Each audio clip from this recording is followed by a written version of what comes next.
Welcome to Choice Classic Radio. Like us on Facebook, subscribe to us on YouTube, and help keep this show alive by donating at choiceclassicradio.com. For more of your favorite old-time radio shows, join us on our companion podcast, Choice Classic Radio, Mystery, Suspense, Dramas, and Horrors, where we bring to you the most mysterious tales that the golden age of radio had to offer. And now, with 314 episodes made, originally airing on the NBC network from 1949 to 1957, we bring to you Dragnet. The story you are about to hear is true. Only the names have been changed to protect the innocent. Fatima Cigarettes, best of all long cigarettes, brings you Dragnet.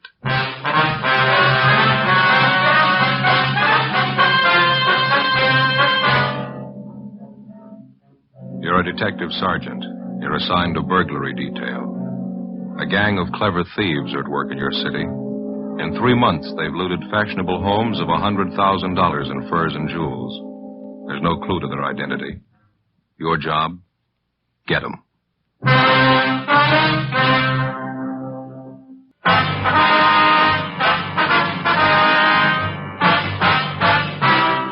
Dragnet, the documented drama of an actual crime. For the next 30 minutes, in cooperation with the Los Angeles Police Department, you will travel step by step on the side of the law through an actual case transcribed from official police files. From beginning to end, from crime to punishment, Dragnet is the story of your police force in action. It was Wednesday, January 10th. It was cold in Los Angeles. We were working the day watch out of burglary detail. My partner's Ben Romero. The boss is Captain Wisdom. My name's Friday. It was 11:15 a.m. when we got back to the city hall. Captain Wisdom's office. Hi, Skipper. Hi. How'd you make out? Not too good. Same old story. Anybody in the house when the thieves broke in? Yeah, the children's nurse was there. She said the burglary took place about midnight. She was asleep in bed at the time. Uh-huh. The nurse said she woke up when she heard the thieves forcing their way in through a side door. She jumped out of bed, ran for the telephone in the hallway, and they grabbed her before she could reach it. Do her any harm? Well, a little, yeah. They tied her up, locked her in a closet. Same MO as the other job, Skipper. 3 men, each of them wore gloves and a mask. They took all the furs and jewelry they could find, nothing else. Nurse give you the same general description on the 3 of them? Yeah, it's not going to help much. Said 2 of the men were tall, medium build, and one was short, heavy build. She was so rattled she couldn't even remember the clothes they had on. 12 jobs for the same gang in 3 months. We don't even have a good description of them. How slow can we move? Doing everything we can, Skipper. Excuse me. Burglary, Wisdom? Uh-huh. Not until 2 o'clock? No, that's all right. 2 o'clock sharp. Right. Bye. Just had an appointment canceled out. How about a cup of coffee downstairs? Yeah. I didn't even have a chance for breakfast this morning. Fine with me. You grab my hat, will you? Yeah, I'll get it. Here you go. Thanks. Guess you talked to the owners of the house, huh? The place was broken into last night? Yeah, we did. Mr. and Ms. Peterson. They got home a couple hours after the burglary, took a quick inventory. What did they find missing? Furs and jewels, same as the other jobs, almost $12,000 worth. It's the biggest haul yet. I don't have to spell it out for you. We need a break on this thing. We need it bad. More pressure from the front office, huh? Coming from all sides. The victims, their insurance companies, newspapers. They got a right to cry. Those thieves have been grabbing furs and jewels for 3 months. We're doing everything about it we can do, Skipper. Planning stakeouts, working our informants, running down every lead we can get our hands on. Covered every angle I can think of. They don't worry about the angles we cover. They want results. They want their property back. Yeah, go ahead, Skipper. Go ahead. Yeah. Now, how about the stuff they took on the job last night? You get it on the stolen property list? Yeah, it's all listed. That's one thing that really gets me. What are the thieves doing with all that stuff, the furs and the jewelry? We've had every pawn shop in the city on the alert since they started working. Checked on every possible outlet we know of, any place they could use to dump the stuff. They haven't turned up a trace of it. No results from those APBs you got out? Well, yeah, a few, but none of them have panned out. How about trying the cafeteria here? They got pretty good coffee. Well, Yeah, that's a good idea. Why don't you 2 grab a table? I'll get the coffee. Right, Ben. Oh, hold the cream on mine, will you? Right, Skipper. How's this? Is this all right, Skipper? Yeah, it's fine. 3 chairs? Yeah. Okay. How about it Friday? You or Ben got any ideas at all? Well, there's one thing we wanted to talk over with you. We were kicking the idea around on the way back into the office. Uh-huh. Would you like a smoke? Oh, thanks. There you go. Last night we were comparing the different stories we got from the burglary victims. Yeah, light. Thank you. You get a light, all right? Yeah, it's all right, thanks. Go ahead. Well, that's one thing that all their stories seem to have in common. Now, that's counting all 12 victims. Yeah, what's that? Well, let's see. I got a piece of paper here. I got it all figured out. Yeah.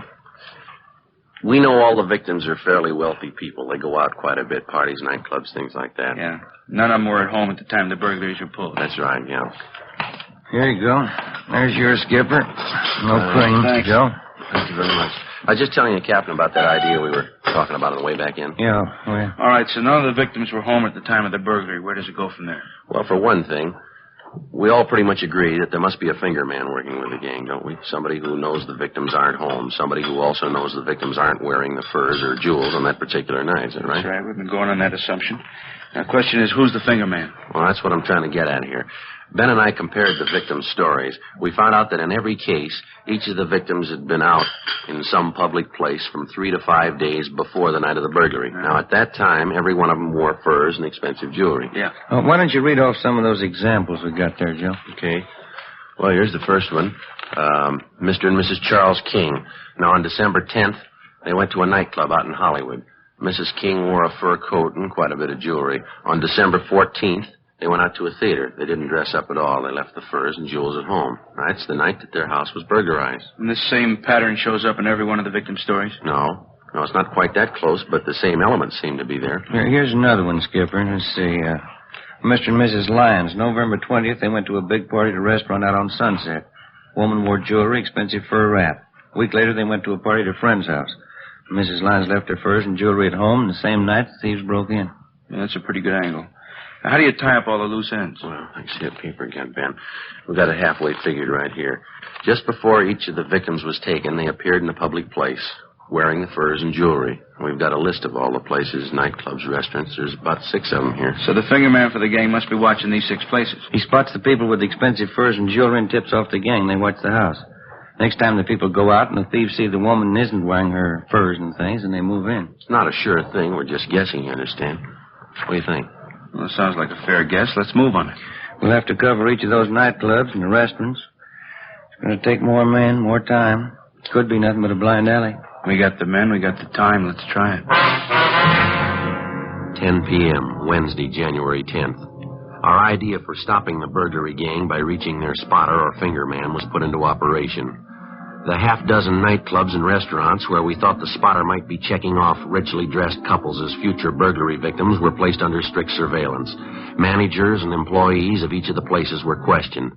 It went slow. The first week got us 4 leads to check out. They led nowhere. Any and all suspicious-looking persons loitering in or near the clubs and restaurants that we had staked out were questioned and checked out thoroughly. Another week passed, no results. In the meantime, on January 23rd, the burglary gang hit again, this time at a dentist's home in the Hollywood Hills. The maid, a Miss Ilsa Bergstrom, was the only one present at the time of the burglary. Ben and I drove out to interview her. It was soon before midnight. The Mr. and Mrs. was gone out. I was sitting with the television. The 3 men broke in the side door. Is that right, Miss Bergstrom? Yeah, the side door, I think so. I was sitting with the television watching. I hear this sound. I turn around, and the 3 men, they're right there in the room with me. I thought I could scream, but I couldn't. Well, do you remember what the men looked like, Miss Bergstrom? How they were dressed? I don't know. I was so much being frightened. One of them had a jacket on, I think. A dark jacket. The others, I don't know. Anything else about them that you noticed? Yeah, they had masks all over their faces. I couldn't see. I jumped up. I tried to scream, but I was so much frightened. What'd they do then, Miss? Yeah, they put a cloth all around my mouth so I couldn't make noise. Then they tied my hands and my feet, and they put me in the closet out there. Just about the whole way. I was kicking and hitting at them. Mm-hmm. Had you ever seen any of the men before, Miss Bergstrom? No, never before. Do you think you'd know any of the men if you saw them again? I shouldn't be sure. One of them, maybe I might know him. Well, how do you mean? Did you get a look at his face? Yeah, only it was very quick. Then they was putting me in the closet. I was hitting and kicking at them. Mm-hmm. One of the men, I knocked his hat off. It fell on the floor. I pulled at the thing on his face, the mask. Almost it came off. Well, from what you could see, what did the man look like? Blonde hair, I can remember. It's not so much on top here. It's only on the side here. Mm-hmm. And there was, right there, by the forehead. Mm-hmm. Here, a scar going over that way. Yeah. Was he a big man, do you know? As big as the other two? No, he was a smaller man. He was bigger this way, fatter. Yeah. He was so mad when I knocked his hat off, I thought maybe he'd kill me. They only put me in the closet, and then they closed the door. I could hear them upstairs going through the Mr. and Mrs. room. And you're pretty sure of the description you've given us, Miss Garson? Oh, yeah, the scar, the blonde hair. Not so much on top. I remember that. It was... Well, I was so much frightened, I thought he'd kill me. Mm-hmm. Now, after they locked you in the closet, they didn't come back? That's the last you saw of them? Yeah, they didn't come back to me. I could hear them moving around upstairs, and then I could hear them leave after a while. Like all night before the Mr. and Mrs. came home and found me. I was so much frightened. This thing wouldn't happen in Sweden. That's where I come from, Sweden. Yes, ma'am. You sure there's nothing else about these men that you've noticed? Something we ought to know about? No, everything I saw, just what happened, I told you the way it was. This never would have happened in Sweden, not like this. These robbers like this. Burglars, ma'am. Yeah, these burglars. I thought I'd be dead. Never would happen in Sweden like this. You mean you don't have burglars in Sweden? Oh, yeah, we have burglars. Well, then just how do you mean Yeah, that? we have burglars, but they don't break in the house when somebody's there. They're a little bit gentlemen. That's so? Yeah, they wait till everybody's gone from the house, then they break it. Even burglars should be gentlemen a little bit. Before we left the house, we checked with the owners, took their crime report and a list of their stolen property, some $6,000 in jewelry and fur coats. The maid's description of one of the three men in the gang wasn't complete, but it was the best that we'd had on him in 3 months. Frank Cunningham in the Eye Bureau had the description of the scar on the suspect's forehead checked through the oddity file. Meantime, Ben and I paired up the additional facts about the suspect. The scar, the color and condition of his hair, along with his general description, his approximate weight and height. We had the stats office make a run for us and all ex-cons with burglary records who fitted the overall description. They came up with a list of 10 names, and we started checking them out. One of the first listed was a Russell Snow. We checked his last known address, but he'd moved. His mail was being forwarded in care of his brother, George Snow, who managed the Neptune Plunge, a public indoor swimming pool in the East Hollywood neighborhood. We drove out to interview the brother. Pretty good size for an indoor pool, huh? Yeah, it is. It's a nice layout they got. Must be the office straight ahead there.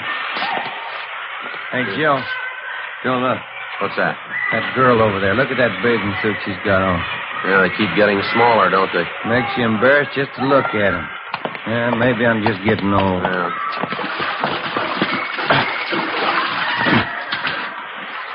Yes, sir? We're looking for George Snow. Yeah, I'm him. Police officers, Mr. Snow, like to talk to you a few minutes if we could. Oh, yeah. Hey, let me grab a towel over here. Get right off, Bill. Sure. Come on over. Pull up one of these deck chairs here. All right, Thank you very much. Well, what is it, officers? What can I do for you? You have a brother, isn't that right, sir? A Russell Snow? Yeah, that's right. Russ is my brother. Anything wrong? We'd like to locate him if we could. Do you know where we can find him? No. Don't think I can. Last I heard from Russ was about 6 months ago. Said he was going to take a job in Minneapolis. Mm-hmm. Not in trouble again, is he? Not that we know of. We'd like to locate him, that's all. I don't think I can help you much. Russ isn't much of a letter writer. Only time I hear from him is when he's in town. We've checked at the last place your brother was staying. They told us he left word to forward all his mail here to you. Is that right? Yeah, that's right. Russ asked me to take care of it. No letters have come through so far, though. Mm-hmm. Were you to hang on to his mail or send it on to him in Minneapolis? No, I was going to hang on to him. Russ said he'd pick up his mail next time he was through. As I say, that was 6 months ago. I haven't seen or heard from him since. Then you wouldn't know if he was actually in Minneapolis or not. Well, no, I wouldn't. Guess you know my brother Russell had a police record. Yes, sir, we do. He had that trouble a couple of years ago, that burglary rap. I think Russ learned his lesson. Are you your brother's only living relative? I mean, is there anyone else in town who might have heard from him? I don't know, officer. Excuse me just a minute. All right, kids, no running around the side of the pool, you hear? You slip and break your neck. No more running. Sorry, I gotta watch him like a hawk. Yes, sir. Like I was saying, I can't think of anybody who might have heard from Russ. I'm his only relation, but he does have a few friends around town. I mean, legitimate fellas, you know. Yeah, huh? They come around once in a while, drop in and say hello. Have any of them heard from your brother? They might have, but I didn't ask him. There's old Matt Garson. He's a good friend of my brother's. He was in the other day, but he didn't say anything about hearing from Russ. Might be that he has. Maybe he didn't think to mention it. Where does this Matt Garson stay, do you know? I really couldn't tell you, officer. That's a real character, kind of a floater. Doesn't stay with one job more than 2 months. Like last week when he was in here. Yes, sir? He's a real pitchman. Gave me a big sales talk. Biggest bargain on earth. Said he'd sell me a couple of them real cheap. I didn't have any use for them. What's that, sir? Fur coats. Before we left, George Snow gave us a complete description of Matt Garson, together with the names of 5 of Garson's acquaintances who might know of his whereabouts. When Ben and I got back to the city hall, we checked Garson's name and description through R&I. He had a record of 2 fairly recent arrests, but no convictions. Both arrests were for suspicion of burglary. We checked on Garson's last known residence. He'd moved, no forwarding address. His last place of employment was listed as the Park Tivoli nightclub out on Wilshire Boulevard. The Park Tivoli was one of the 6 places that we'd staked out as a possible working ground for the burglary gang's fingerman, a place where he could spot expensively dressed persons, check on their home addresses, and line them up as future burglary victims. Ben put in a call to the manager of the Park Tivoli to check on Garson's employment. What was that, sir? Last July. I see. Well, yes, sir, we'll probably be out tonight. Right, thank you. Bye. What'd you get? Garson worked out there, all right. Parking lot attendant. He quit last July. If he's the guy checking off the customers' furs and jewels, he's in a perfect spot. Yeah. Manager told me that Garson has a girlfriend. She still works at the club. Might be the answer, Joe. Well, how do you figure? She runs a hat check stand.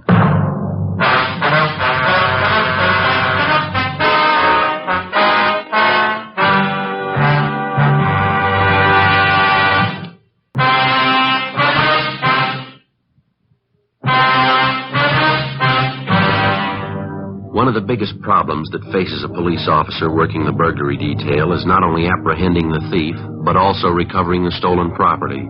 Dozens of criminals of this type will spend 5, 10, or even 15 years in prison if they know that on their release they will have a stake of thousands of dollars in stolen property which they've hidden somewhere to start over again with. Thursday, January 26th, 5 p.m. We got out a broadcast and an APB on the burglary suspect, Matt Garson. Then we began checking back on his girlfriend, Virginia Ramsey, who worked as a hat check girl at the Park Tivoli nightclub on Wilshire Boulevard. It was one of the 6 probable places where we thought that the finger man for the burglary gang was lining up potential victims. Despite the fact that she often associated with known criminal suspects, the Ramsey girl had no previous criminal record herself. That night, after she reported in for work at the club, Ben and I checked her apartment. In one of the closets, we found 3 expensive fur coats. They were all identified as property taken in previous burglaries by the gang. In a strong box in the desk, we found a half a dozen pieces of expensive jewelry, also identified on the stolen property list. Ben and I got in the car and drove to the Park Tivoli nightclub. Your hat, sir? Check your hat? Your name Virginia Ramsey? Yes, that's right. Police officers, Miss Ramsey. Like to talk to you downtown.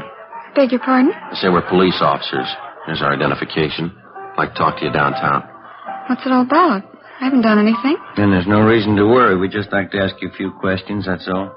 What about? A man by the name of Matt Garson. I understand you know him quite well. No, I don't know him. I don't even know what you're talking about. Want to get your coat, Miss Ramsey? We'll talk it over downtown, huh? I'm working now. Listen, I won't be off till 2 o'clock. I can't just walk off the job. We'll just talk to the manager. He's going to have one of the other girls take your place. Do you want to get your coat, please? All right.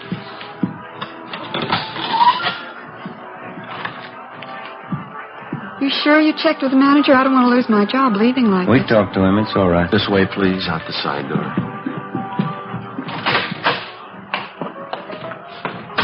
I'd like to know what this whole thing's all about. I think I have a right to know, pulling me off a job like this. We told you, Miss Ramsey, it's about a friend of yours, Matt Garson. He used to work here at the club, didn't he? I wouldn't know. A lot of people work here. I don't know them all.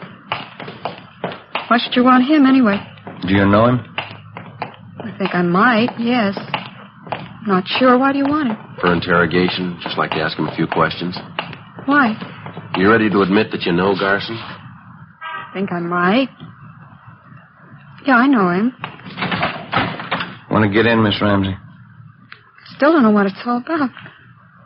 Why do you want Matt Garson? Same reason we want you, suspicion of burglary. You don't know what you're talking about. You can't prove anything against me. We already have, miss. Huh? We found 3 fur coats in your apartment. There was some jewelry there, too. Those things are mine, every one of them. They're all mine. All right, come on, you're wasting time. They're stolen property, you know that. How about it, miss? You want to tell us about Matt Garson? Where is he? I told you. Told you the first time. Yeah? I don't know him. 10 p.m. We drove the suspect, Virginia Ramsey, downtown to the city hall and took her to the interrogation room. We questioned her continuously until well past midnight. She refused to admit anything. We gave her time to rest a little and sent out for some food. Then we resumed the interrogations. 2 a.m. The Ramsey girl still refused to admit any connection with Matt Garson, his friend Russell Snow, or any members of the burglary gang. We stayed with it. By 4 a.m., we'd halfway convinced her that protecting the members of the gang wasn't the answer, that the best thing for her to do would be to cooperate. 5:30 a.m. Can I have a cigarette? Yeah. Here you are.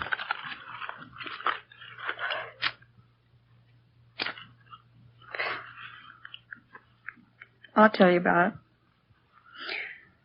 I know Matt Garson. He's one of the gang. You know where he is? No. He got me into it. He made me do it. There wasn't anything else I could do. What did he make you do? Well, when I was checking coats and things at the club, I was supposed to watch for customers with money, expensive furs and jewels. I found out who they were, and then I'd tell Matt. He'd tell the others. Who are the others? One of them's Johnny Lang. There are a couple of others, but I don't know their names. Believe me, Sergeant, Matt made me do it. He got me into it before I knew what it was all about. When I found out, he threatened to frame me if I didn't go along with him. Do you know where any of these men live, where they hang out? No. None of them, not even Matt. Ever since he moved, he wouldn't give me his new address. Do you think Garson will try to contact you at your apartment in the next few days, maybe? No, I don't think so. Not until after the next job. They're waiting on it now. They've been watching the house. Which house is that? Place out in West Hollywood. Wealthy people. They were in the club about a week ago. And the gang's waiting for them to go out some night and leave their valuables at home, is that it? Yeah, that's right. Matt says it's an easy house to break into. He thinks it ought to be a cinch. Matt ought to know better. Huh? It's the easy ones you trip over. Before we booked her in on suspicion of burglary, Virginia Ramsey gave us the name and address of the people in West Hollywood who were supposedly the next victims on the burglary gang's list. Later in the morning, we drove out to see the people, a Mr. and Mrs. Thomas Thornton, told them the story and laid out our plans, which they agreed to. That night, the Thornsons left their home a few minutes before 9. They were simply dressed, no furs, no jewels. At 9:35, 3 men scaled a fence at the rear of the Thornsons' home and broke in through a side door. Right behind them was a detail of a half a dozen officers who moved in and made the arrest. The 3 suspects were taken downtown, where they were identified as Russell Snow, Matt Garson, and Howard Ferris. We searched their apartments, their cars, and garages. There was no trace of the stolen property. Each of the men were brought to the interrogation room separately for questioning. Matt Garson was the first. He denied any knowledge of where the loot was hidden. That's the truth. I don't know where the stuff is. I work for the outfit, that's all. You've been working for 3 months without a payoff. Is that what you're trying to tell her? Well, we haven't been turning over everything we got. We've been holding out half the stuff, selling it on the side. I just work for the outfit, that's all. That's not the way we get it, Garson. You're supposed to be the big man. You masterminded the deal. Me? Who told you that? Your girlfriend, Virginia Ramsey, we picked her up yesterday. She told us everything. What'd she tell you? You're the big man. It was your idea. You ran the works. What about it, Garson? Big joke, Sergeant, on both of us. What do you mean? You can ask the other boys. They'll tell you the same thing. We can prove it, too. There's only one boss in this operation. Yeah? Virginia Ramsey. For a 23-year-old girl, it seemed like a new record of some kind, if it was true. We checked the other suspects, Russell Snow and Howard Ferris. They told us substantially the same story. The Ramsey girl had formulated all the plans and directed the entire operation of the gang since its inception. They insisted that they had no idea where the stolen property was hidden, but they did know that the Ramsey girl had a safety deposit box in a downtown bank. We made a canvass of banks in the downtown area, and a day later we located the safety deposit box listed in Miss Ramsey's name. We obtained a court order, and the box was open. In it, we found practically all of the stolen jewelry, almost $50,000 worth. Ben and I went back to the main jail, where we had Virginia Ramsey signed out for interrogation. We brought her to the interrogation room, where we confronted her with the evidence. I didn't think you'd find out. I didn't think you'd ever find out. How about the furs, Miss Ramsey? I got the key. You can have it. I rented a private garage. I got them stored in there. All of them? Just about, yeah. You picked up the others in my apartment. How'd you manage to run this whole operation?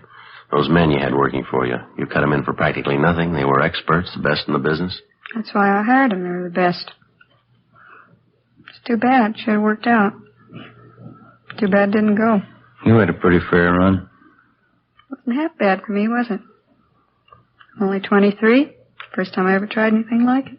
What gave you the idea? I don't know. I wanted things. Pretty smart setup, though, don't you think, Sergeant? How's that? Wouldn't you say I played the whole thing pretty smart? Oh, I don't know. You figure it. What? You're in jail, aren't you?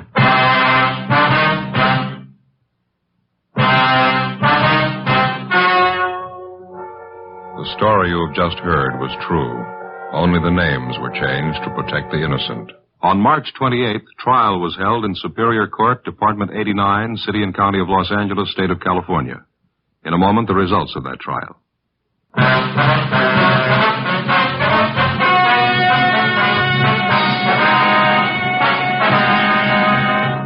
23-year-old Virginia Ramsey, the leader of the gang, was tried and convicted on 4 counts of first-degree burglary and 4 counts of receiving stolen property. The 3 male members of the gang were convicted of first-degree burglary, also 4 counts. They are now serving their terms in the state penitentiary.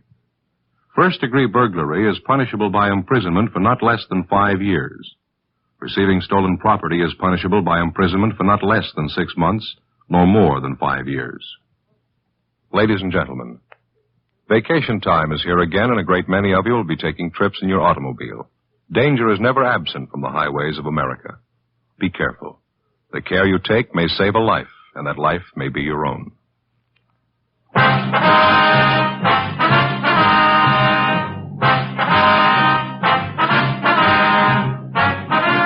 You have just heard Dragnet, a series of authentic cases from official files. Technical advice comes from the Office of Chief of Police W.H. Parker, Los Angeles Police Department. Fatima Cigarettes, best of all long cigarettes, has brought you Dragnet, transcribed from Los Angeles.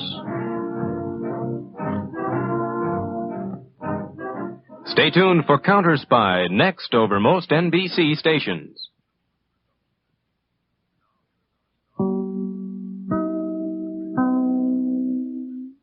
That concludes today's episode. We'd like to thank you and remind you to donate at choiceclassicradio.com. Remember, your donations make episodes like this possible.